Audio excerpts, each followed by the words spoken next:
Just want to take a couple of minutes and explain some of the difference between the Spuhr hunting mounts and the Spuhr ISMS. Now we've got both of them here, and as you can tell, you know, there's a bit of a size difference.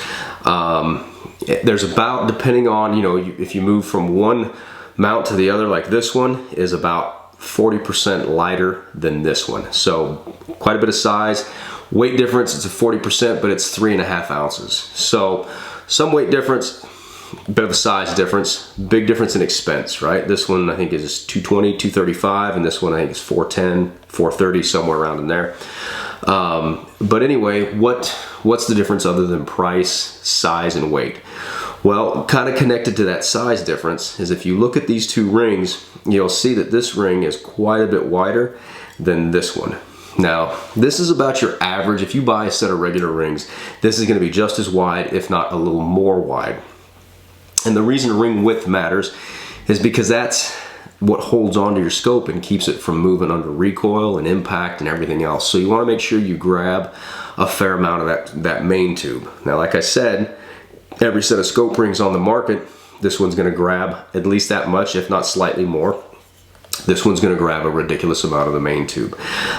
This is an extreme use mount that's designed to hold the heaviest scopes under the heaviest recoil and make sure nothing shifts. This one is what I would call normal. As you know, both rings have the machining grooves on the inside. You can use powdered rosin in there to get that friction coefficient even higher without putting any mechanical stress on the main tube.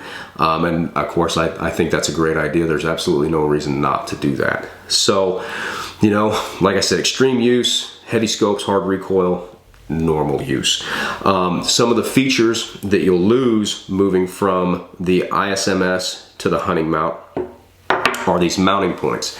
Now you'll see there's a couple of holes threaded here and they're recessed in. That's because, like, if you take this section of pick rail and you wanted to mount this onto the scope, you can hear it click into place. That's to keep anything, like if you put a red dot on here, that's to keep the pick rail from shifting around on the base and losing whatever the zero of whatever's attached to this section of pick rail.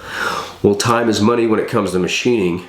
You know, putting these ring holes in here is expensive. And so, you know, with the hunting line mount, optional, you can get one mount on the forward ring and drop a red dot in there. That's probably what most folks are going to want to do with it.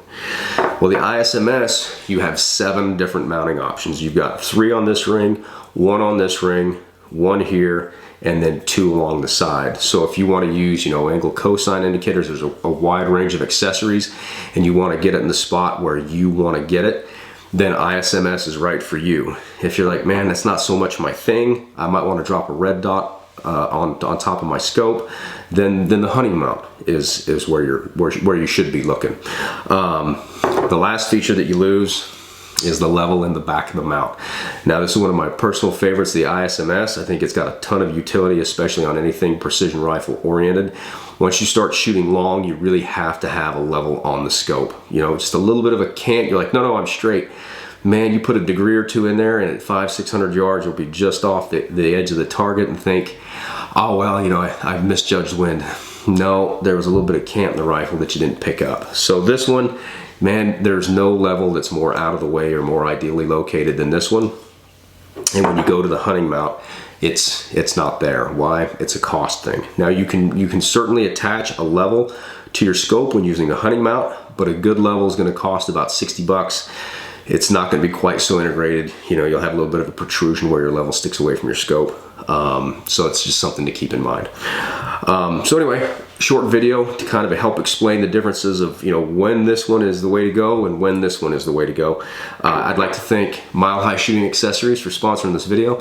And if you'd like to know any more about Spuhr products or see the wide range of products they have available, you can go to www.milehighshooting.com.